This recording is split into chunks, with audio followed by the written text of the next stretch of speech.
Sejam bem-vindos ao curso de teleformação sobre disfagia. Viver com disfagia exige uma mudança nos comportamentos da pessoa com disfagia e do cuidador, com o acompanhamento dos profissionais de saúde. Por isso, é importante darmos a conhecer mais informações sobre os fatores psicológicos associados à vivência da disfagia.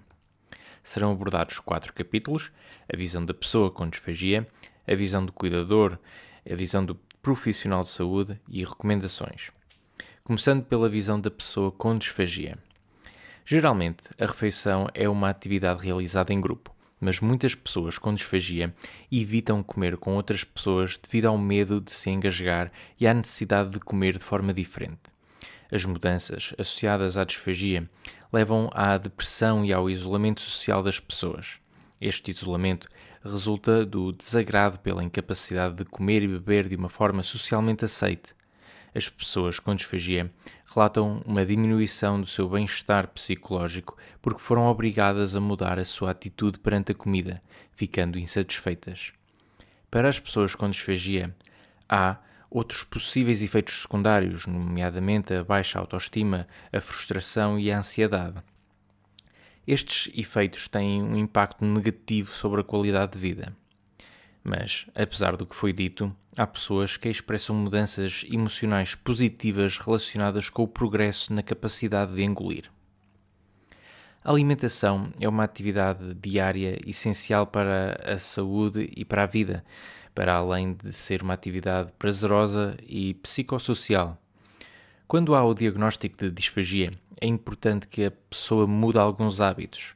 Ao conhecermos a experiência de algumas pessoas com disfagia, verificamos que há mudanças na alimentação que se relacionam com as adaptações realizadas de acordo com a capacidade para engolir. Há pessoas que necessitam estar muito concentradas para comer e isso torna-se cansativo e irritante. Há mudanças nos papéis, ou seja, a pessoa com disfagia está mais dependente dos outros. Os cuidadores tiveram de assumir tarefas domésticas novas para si, para além de prestarem apoio na realização de exercícios específicos na disfagia. Há situações associadas à disfagia que provocam emoções negativas, porque nas refeições as pessoas com disfagia podem tossir, cuspir e atingir outros. As pessoas com disfagia tentavam evitar os eventos sociais com pessoas desconhecidas. Não compareciam a eventos sociais porque tinham medo de não atender às expectativas dos outros em relação a um jantar bem educado. Mas, quando os eventos sociais são com familiares ou amigos, fica mais fácil para as pessoas com disfagia, em particular quando estes se disponibilizam para ajudar na alimentação. Com a disfagia, comer fora é um caso de desafio. As pessoas com disfagia têm de se concentrar na alimentação e os cuidadores têm de preparar alimentos macios com antecedência. Fora de casa, as pessoas com disfagia temem os sintomas imprevisíveis, como a tosse ou o engasgamento. Muitas pessoas com disfagia após um AVC tentam reconstruir uma vida normal. Desenvolveram algumas formas de lidar com a sua situação atual e de manter a sua qualidade de vida.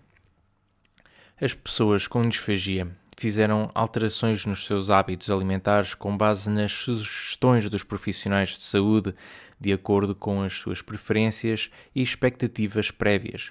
Recorrem às memórias para voltar a sentir prazer associado aos alimentos. As pessoas com disfagia continuaram a ter esperança em melhorar a sua capacidade de engolir. Embora algumas pessoas com disfagia tenham notado que não melhoraram a engolir, não lhes foi fornecido qualquer acompanhamento adicional. As pessoas com disfagia após AVC receberam sugestões regulares de reabilitação, mas tiveram de aprender e adaptar essas sugestões às suas situações específicas.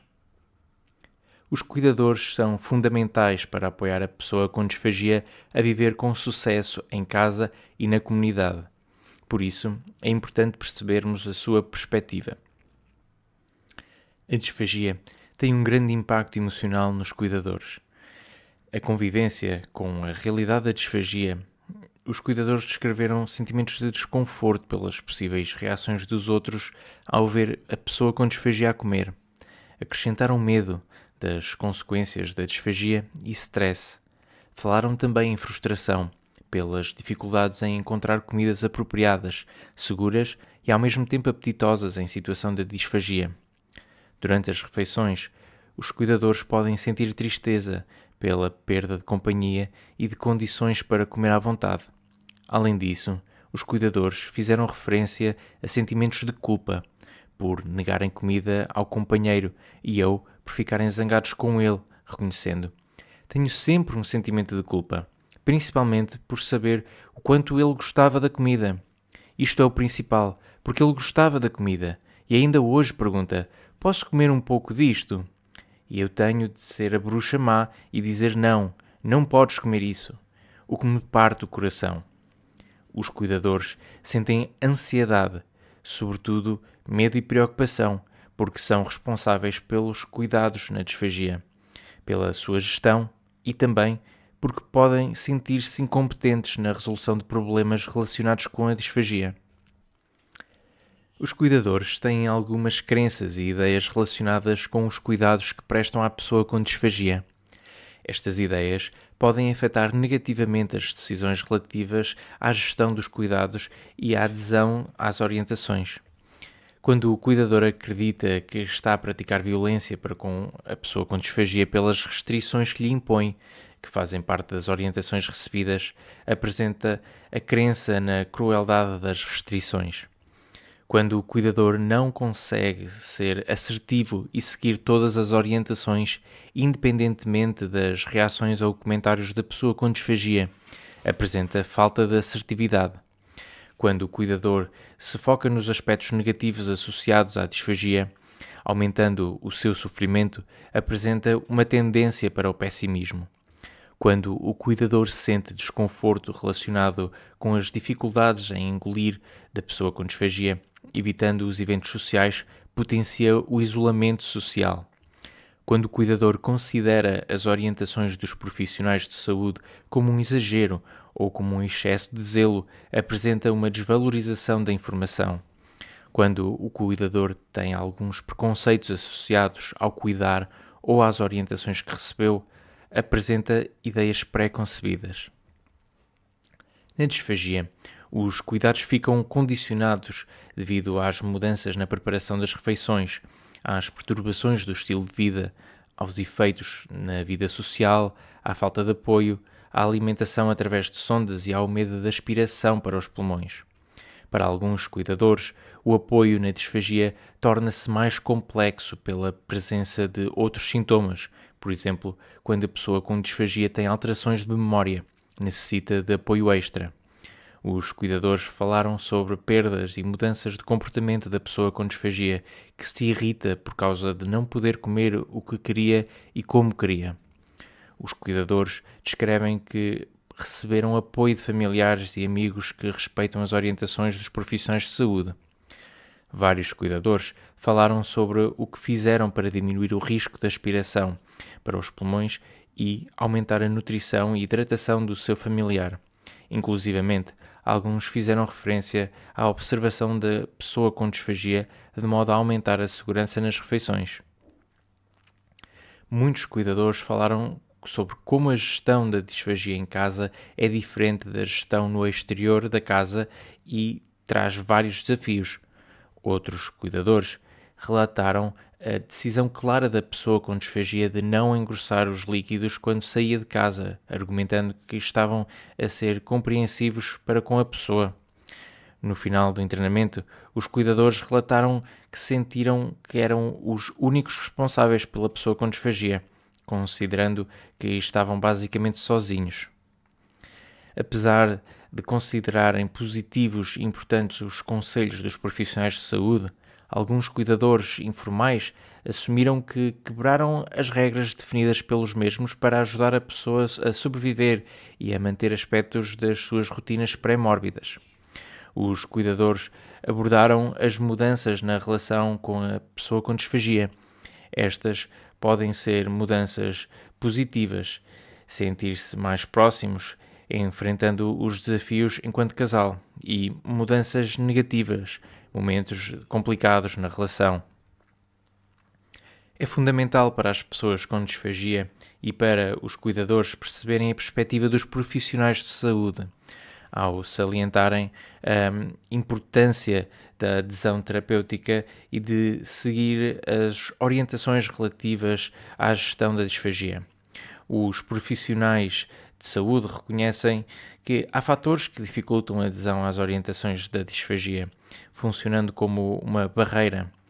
Por exemplo, quando as mudanças na rotina são consideradas complicadas, quando os passos para ajudar a engolir são difíceis, quando há cansaço relativamente às mudanças e a receber muitos nãos. Apesar de tudo, é muito importante recordar que a não adesão às recomendações da disfagia pode ter consequências graves e aumentar um risco ainda maior de aspiração para os pulmões, aumentando a mortalidade e diminuição da qualidade de vida. Pelo que já foi referido anteriormente, para os profissionais de saúde é muito importante promover a adesão às orientações. Neste sentido, há fatores que facilitam a adesão, nomeadamente quando a pessoa com disfagia vê melhorias na capacidade de engolir, quando a pessoa com disfagia está empenhada e com vontade de colaborar, quando a pessoa com disfagia está bem e estável em termos psicológicos, quando a pessoa com disfagia percebe que não está sozinha e que tem o apoio de pessoas significativas, quando a pessoa com disfagia consegue comer sozinha, quando a pessoa com disfagia tem instruções escritas sobre os exercícios a fazer e quando a pessoa com disfagia tem autoconfiança nas suas capacidades para realizar com sucesso as orientações relativas à disfagia. Apresentamos algumas recomendações para lidar melhor com os aspectos psicológicos associados à disfagia, quer seja uma pessoa com disfagia, quer seja o cuidador. Para facilitar o acesso à informação, será facultado um folheto em anexo que poderá imprimir e ter sempre em mão.